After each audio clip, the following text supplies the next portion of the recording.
İki söz, özünün üçüncüsü yok. Allah'ın birlemalığını berdiyanın kuşaysa.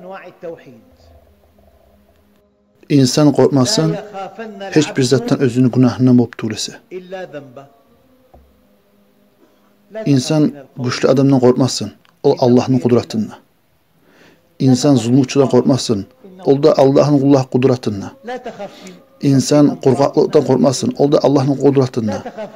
Özünün yaşını tınlamayalığından korkmasın, o da Allah'ın kudretinde. Özünün katını tınlamayalığından korkmasın, o da Allah'ın kudretinde. Ulaşını zulmüsünden korkmasın, o da Allah'ın kudretinde. Hiçbir zattan insan korkmasın, özünün günahına korktuğurası.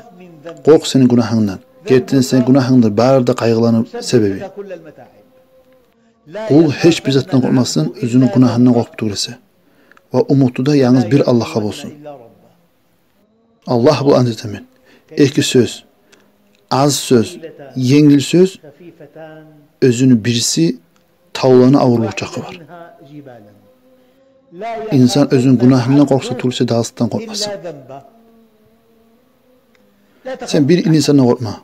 Bari de Allah'ın kudretindedir.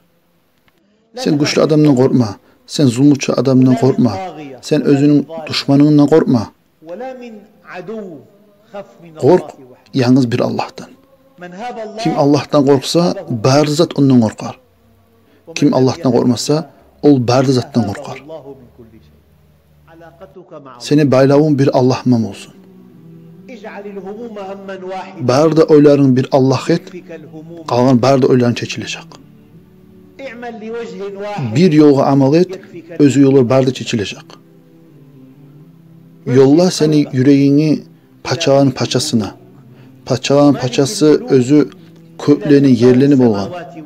Oğar tayansın, oğar sen arka taya. Oğardır barda umutlar, oğardır barda akıllar toxtayan yeri.